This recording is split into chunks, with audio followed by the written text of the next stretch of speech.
Hi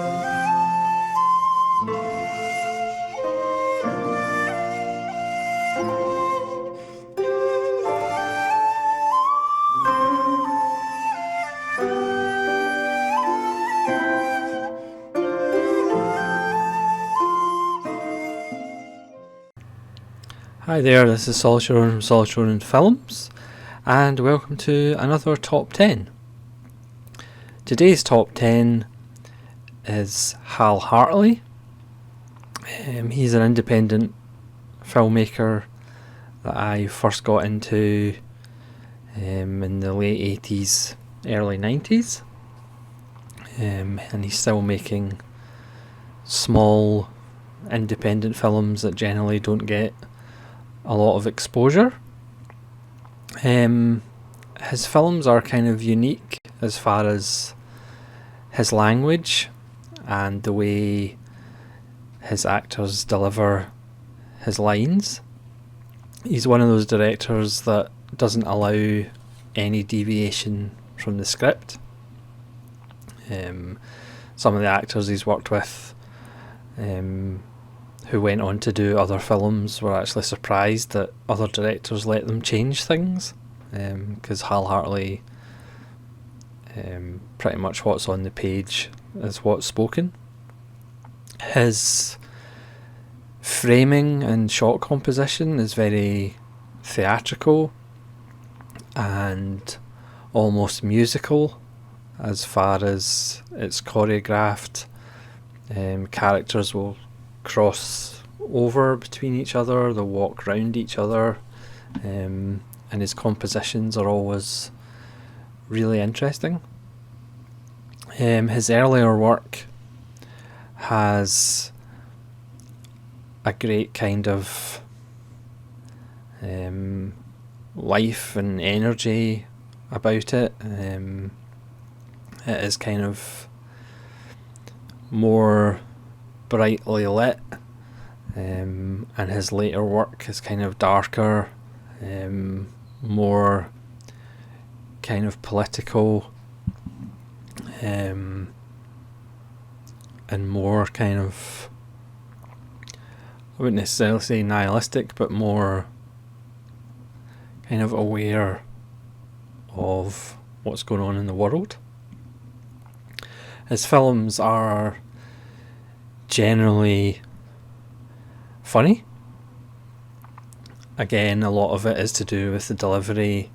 A lot of it is to do with his power of language. For example, he'll use two characters will have the same conversation, and they'll just repeat the dialogue 2 or 3 times with different inflection. Or you'll have a conversation between two characters, and then halfway between the scene they'll kind of swap over the dialogue. So his dialogue is very playful, and he just has great points to be made about everything from relationships to politics to religion, but he does it in a very simple, clear way. So his films maybe aren't for everybody. I think some people would maybe criticise the delivery of his lines. It's a very mannered kind of delivery, but I've loved his films for, well, probably will be about 30 years. Granted, I haven't seen all of his films. Some of his later films I haven't actually seen. But without any further ado, let's start with the top 10. And at number 10, obviously not all of these are in Blu-ray, is No Such Thing with Sarah Polley and Robert Burke.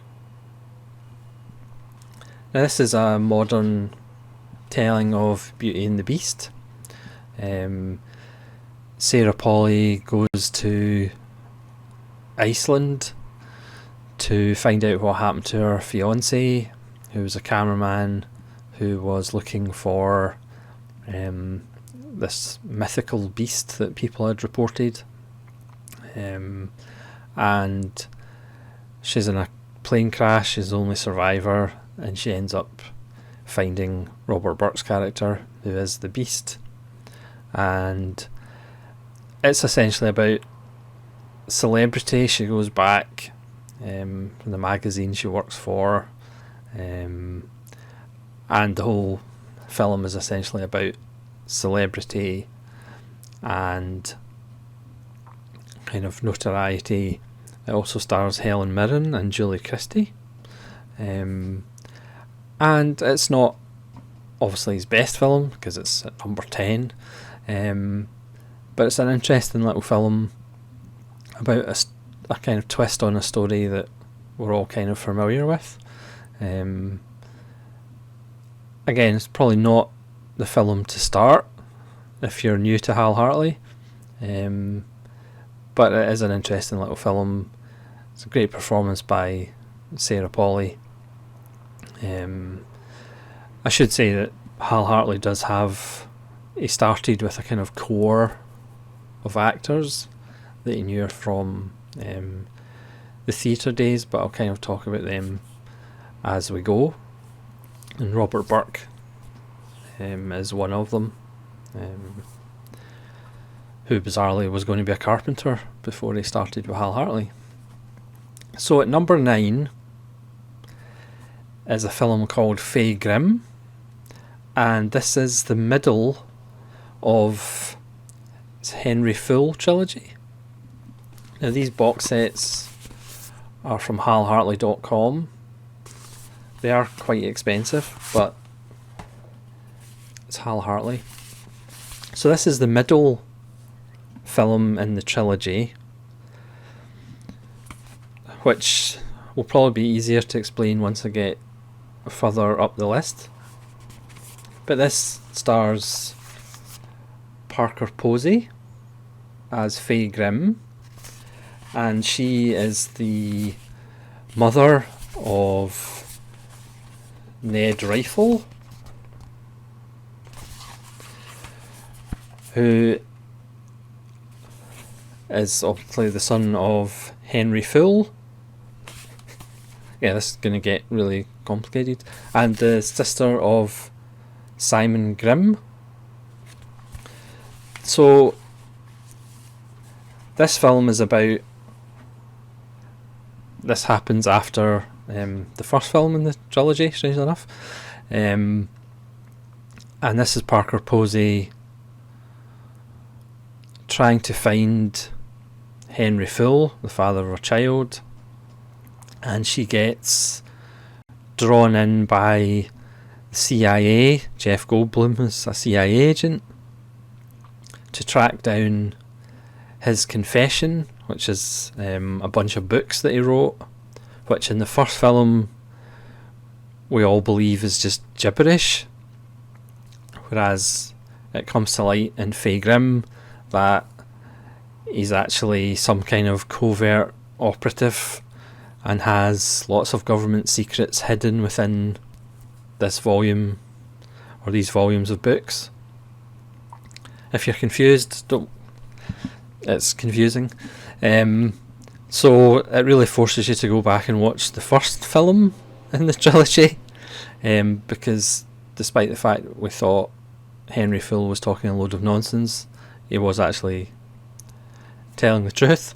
So Parker Posey, who is kind of your normal naive American housewife, kind of not aware of how the world works, how politics work, how terrorism works, she kind of gets involved in this. She goes globe-trotting around the world to Istanbul and to try and find Henry Full. Jeff Goldblum is in it, like I say. There's also regulars, all the characters from the previous film, Henry Full. And again, he shoots it in a wonderfully stylised manner. there's action scenes, but because of like budget restraints, he shoots it with still photographs, which really works. And again, you have the Hal Hartley trademark dialogue delivery, people walking around each other in scenes like essentially a dance. And it kind of leads on to the third part of the trilogy. So again, probably not the first film to dive into, if you're looking to dive into Hal Hartley, but it all kind of comes together as part of the Henry Fool trilogy. If I'm not making any sense, I apologise. So number 8 in the list is Henry Fool. So this is part 1 of the Henry Fool trilogy. And this is about a garbage man who's Simon Grimm, and he meets this character Henry Fool, who seems to be a dangerous layabout who professes to have written this amazing confession series of books, and he inspires Simon to write poetry, which just seems to flood out of him. He gets accused of it being pornographic, he gets in trouble with the law, he gets in trouble with the schools, he gets in trouble basically, and Henry Fool gets involved with Faye Grimm, which is Parker Posey, and as we know from the second film, he gets her pregnant. And again, this is probably Hal Hartley's darkest film. I mean, there's people vomiting on bottoms, there's savage beatings in it, there is incest in it. It's quite dark, but again, it's still got that, even though it's muted, it still has that Hal Hartley kind of deft touch as far as dialogue. It's got some wonderfully philosophical language in it. Again, some people might view his films as a bit pretentious, or he's talking about big issues through characters that might not necessarily be aware of these big philosophical questions, but it just makes it more amusing that they are. There's even a parole officer. Henry Fool's parole officer is called Officer Bonnell. In Faye Grimm, there's a prisoner called Herzog. So that's not really a very subtle nod to a couple of filmmakers. Again, another thing about Hal Hartley's music, he pretty much does the music himself. Up until this trilogy, it was under the pseudonym of Ned Rifle, but obviously Ned Rifle actually becomes a character in his film, so in the film Ned Rifle, the music's actually by Hal Hartley. Yeah, I'm probably not explaining the plot, but it's difficult to explain the plot. It's essentially about, what's art, and of course you've got the publisher who Simon Grimm takes his poetry to, who absolutely hates it, but then when he realises he can actually make money off it, then all of a sudden it warms to, he warms up to it. So again, you just have this socio-political satire, a satire of consumerism, capitalism, that Hal Hartley does so well, just with seemingly simple dialogue, but it's actually more complicated than it seems. One of the guys who beats up Simon Grimm at the start of the film ends up being a supporter of a guy who's running for governor, who eventually loses, and then he ends up being a major character in what happens to Henry Fool at the end. And it's left, as most Hal Hartley films are, it's left hanging. But obviously then, years later, he would come back with Faye Grimm as the sequel, even though it's a completely different film. Again, I'm probably not explaining these very well, but you have to just watch them and appreciate them and go with them.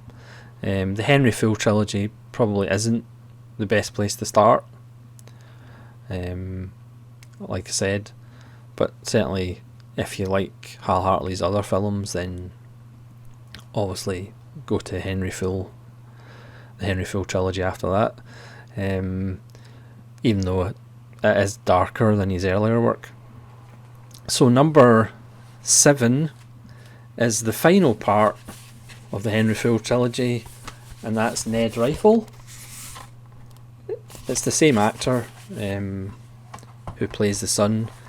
So Henry Fool was 1997, and then Faye Grimm was 2006, and Ned Rifle was 2014. So the actor that plays Ned Rifle is now 24. And this is back to kind of Hal Hartley's earlier work. It's still got that darkness of the other two films in the trilogy, and this is about Ned Rifle, who has spent 4 years with a religious family, including Martin Donovan and Karen Silas, who are Hal Hartley regulars, and Robert Burke makes a small appearance as well. So it's you get a feeling of the gang's all here again. And this is about Ned Rifle wanting to kill Henry Fool for ruining his mother's life. And it follows him tracking him down with the help of Simon Grimm, who is obviously, he became famous, the poet laureate, won the Nobel Prize for his poetry, and he's now trying to do stand-up comedy, which everybody thinks is a bad idea. Ned comes into contact with a girl called Susan, who's writing Faye Grimm's autobiography, and she has her own problems from the past that I won't get into. This is a shorter film than the other two films in the trilogy, and I think that's a good thing. Henry Fool and Faye Grimm are probably a little bit overlong, but this has a bit more, it's a bit lighter, even though it's about dark things, and it's a fitting kind of end to the trilogy, even though Hal Hartley being Hal Hartley, there's no definitive end to it. So who knows, he might be gearing up for another trilogy, who knows. So that's number 7, Ned Rifle. So that completes the Henry Fool trilogy. Again, not the first thing you would dive into, I don't think, but certainly worth seeing if you watch his other films and actually like his films and want to see more. So at number 6 is Hal Hartley at his most playful, and it's Flirt. And this is,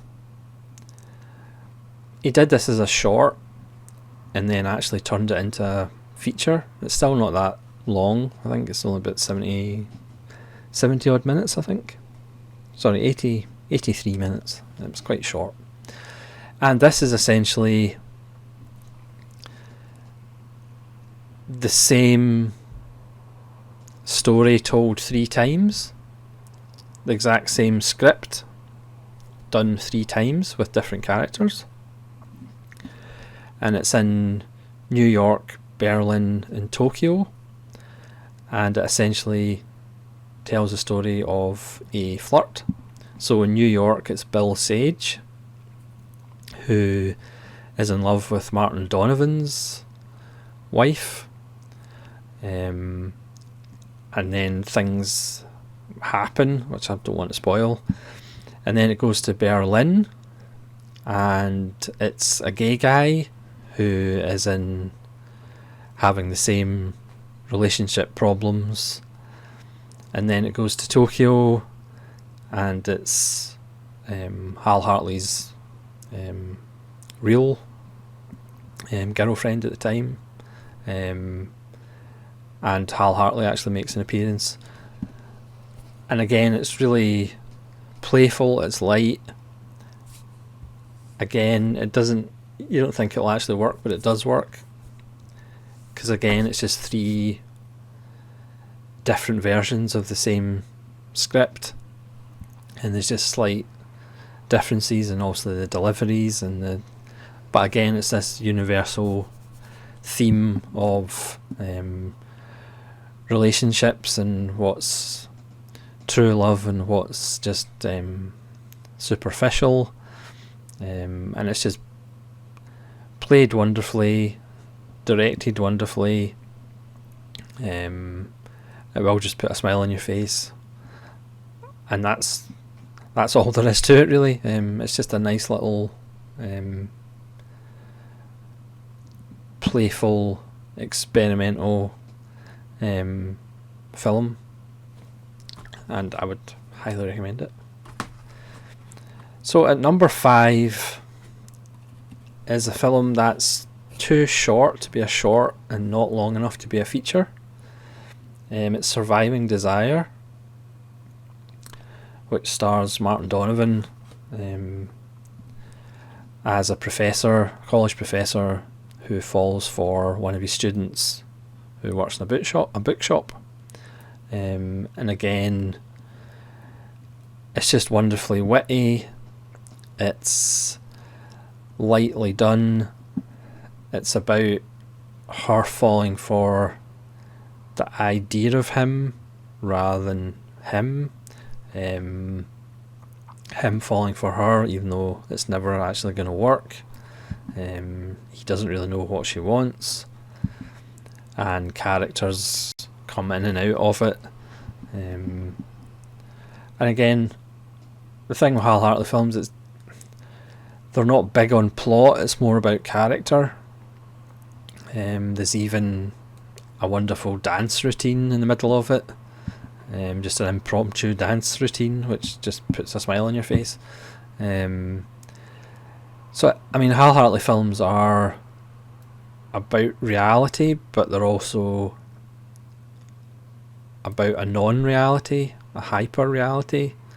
I'm definitely not explaining these very well, am I?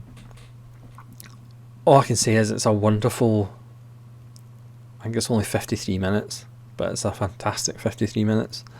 And sadly you can only get them on DVD, but it's well worth checking out.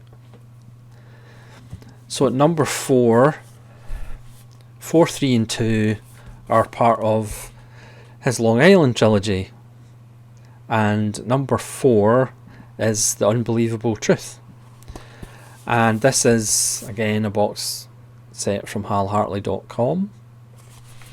So The Unbelievable Truth is his debut feature, and stars Robert Burke and Adrienne Shelley, who appears in his first 2 films and who was tragically killed later in life. This is the lovely box set, which is rather fantastic. And again, The Unbelievable Truth, it's a simple story of a 17-year-old girl who is kind of questioning what she's going to do with her life. She's paranoid about bombs dropping, and she meets an ex-con played by Robert Burke, who is coming out of prison, who is a mechanic, and he killed a couple of people, and this is about the town's reaction to him coming back. And obviously the story escalates every time people talk about it, to how he killed people, how many people he killed, why he killed them. And again, it's just such a fresh and unique way of shooting. Again, his compositions, the way characters essentially dance with each other across compositions. He has the overlapping dialogue, people essentially having a conversation but having two separate conversations, repeating the same dialogue 2 or 3 times, just with different inflection. It's about the deals we make. Adrienne Shelley's character is always making deals with her father about how she'll go to college and what courses she'll do, and then her father gets coerced by this photographer to turn her into a fashion model, and then that goes to the nth degree, which doesn't please the father. And again, it's all about the deals they make, and they're constantly making deals with each other, and slowly but surely the truth about what Robert Burke did and what people he killed and why comes out.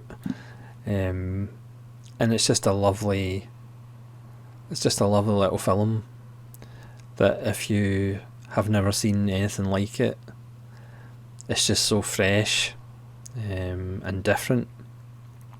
I mean, Hal Hartley, on the surface, I guess you could call his films quirky, but that's kind of paying them a little bit disservice. There's kind of a lot going on in the surface, under the surface, apart from just wonderfully witty dialogue. So Unbelievable Truth is number 4. Number 3 is Trust from 1990. Here's Adrienne Shelley and Martin Donovan. So it stars Adrienne Shelley again as a disaffected high school student who's just found out she's pregnant, and her boyfriend's a complete jerk. And she kind of meets Martin Donovan, who always carries a live grenade about with him, just in case. And as she asks, in case of what? And he just says, just in case. He lives with an abusive father. And she has, don't think this is a spoiler or anything, but she has an argument with her father right at the title sequence and slaps him, and then he drops dead. So she is then, her mother pretty much treats her like a slave. Martin Donovan kind of doesn't necessarily fall for her, but just kind of gets involved with her and her family. It also stars Edie Falco before she was famous. And this was the first film I saw of his, and it just blew me away, because again, the dialogue, the delivery, the characters, it was just so fresh and so different. And it's just awesome. That's all I can say about it. It's just fantastic. Martin Donovan's wonderful. Adrienne Shelley's wonderful. It's just a great wee film. And again, the plot isn't really much of a plot, because it's essentially about, Martin Donovan having to conform by getting a job that he hates, but of course that changes him and then Adrienne Shelley doesn't want him to change, so she wants him to get the job, and it's just to get rid of the job. So again, on the surface, it's just a simple story, but there's just so much going on underneath. Again, Hal Hartley makes so many great points about working, about relationships. There's a really moving side plot about a woman who's lost her child, then kidnaps a child, and Adrienne Shelley's character tries to track her husband down. Yeah, it's just full of so much great stuff, and it has a typical Hal Hartley ending. So that's highly recommended. I mean, probably the top 6 films in this top 10 I would highly recommend, and then the last 4, if you like them, then I would check them out. So number 2 is the last in the Long Island trilogy, and it's Simple Men. There's Robert Burke and Karen Silas. So this stars Bill Sage, Robert Burke, Karen Silas, Alina Lowenson, who's also in a couple of his other films, and Martin Donovan, with a smaller part, but he almost steals the show. And this is about 2 brothers, one who's a criminal who's just been double crossed after a robbery, and the other a college student, and they are on the trail of their radical, maybe terrorist father, who was also a shortstop in baseball. So he's always kind of described as the radical shortstop, and this takes them to a small kind of bar motel with Karen Silas and Alina Lowenson, and they just interact with them, and then it comes to light that they're kind of involved with their father, and it's fantastic. There's a wonderful dance scene again, just a spontaneous dance scene that's has to be seen to be believed. It's fantastic. Karen Silas's character's ex-husband turns up, who's built up to be this psychotic madman.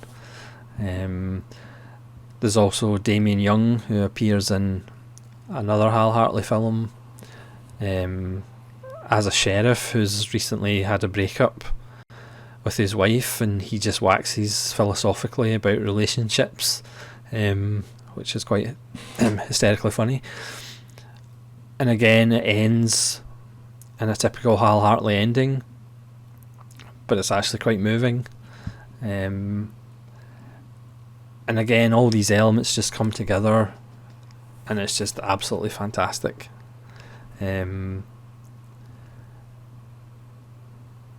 Yeah, I mean, it's hard to describe plot wise. It's just you have all these wonderful characters together, and again, the delivery, the language. I mean, if you like films that are wordy, then Hal Hartley is right up your street. He has just such a wonderful grasp of language, and tone and playfulness. It's just, Simple Men is just absolutely fantastic. I would probably say the top 3 of the films in this list would probably be in my top 150 films. Trust Simple Men and the number 1 film are just like so good. So speaking of the number 1 film, I should say that Unbelievable Truth, Trust and Simple Men are available on Artificial Eye Blu-ray individually. You don't have to purchase these. But the way I figured it was if I get them from halhartley.com, that's given him a little bit more money to make more films. But you can get Simple Men, Trust and Unbelievable Truth on individual Artificial Eye Blu-rays. So the number one Hal Hartley film for me is Amateur. This is on Artificial Eye. And this stars Isabelle Huppert and Elena Lohnson and Martin Donovan. And it's just absolutely perfect. Isabelle Huppert plays an ex-nun who's an nymphomaniac, even though she's never had sex, because as she puts it, she's choosy. And she is waiting for her mission from God. And while she waits, she writes pornographic erotica for magazines. And she bumps into Martin Donovan, who's lying in the street, who has amnesia. And then she finds Alina Lohnson, and she gets into her head that she has to save Alina Lohnson, and this is her mission from God. It turns out Martin Donovan may be a terrible man. He may be a terrible criminal and gangster and evil mastermind. And it's just the story of the trust. It's the story of Martin Donovan finding out who he is. It also has Damien Young, who's the sheriff from Simple Men, playing an accountant who gets mixed up in it and is tortured to find out. They're all on the case of these floppy disks, which has information about Martin Donovan's criminal empire. Hal Hartley described Amateur as an action movie with a flat tire. This is his most, probably his most action-filled ones, but it's Hal Hartley, so he's done a film, The Girl from Monday, which is a science fiction film, but that's Hal Hartley's science fiction film, so it's not your standard science fiction film, and this isn't your standard action film either. I'm not going to spoil anything, but again, it's a typical Hal Hartley ending. If you've seen any of his films, you know what I'm talking about. And it's just an absolute joy. Everybody's on top form. It's great music, great compositions. There's a wonderful scene with hitmen who used to be accountants. There's a wonderful scene with Alina Lohnson and Isabelle Huppert having a shootout with one of the hitmen, which has to be seen to be believed. It's just an absolutely fantastic film, and if there's one film in this list that you should watch, then I would definitely say it's Amateur. It's just an absolute joy. It's funny, it's sexy, it's quite moving at the end. It's just awesome. So thank you very much for watching. Apologies that I haven't really done a very good job of describing these films, but it's difficult with Hal Hartley to describe plots, because plots aren't really what he's concerned with. There's so much more that if I knew what I was talking about, I would actually talk about, as far as political points, socio-political points, stuff about relationships. He's just super smart. His earlier work is certainly more funny than his later work. His later work is a little bit darker. But certainly I would recommend the first 5 or 6 in this list, and then if you like them, I would then explore more. But thank you very much for watching. This is Solitude saying farewell, and hopefully we'll see you again.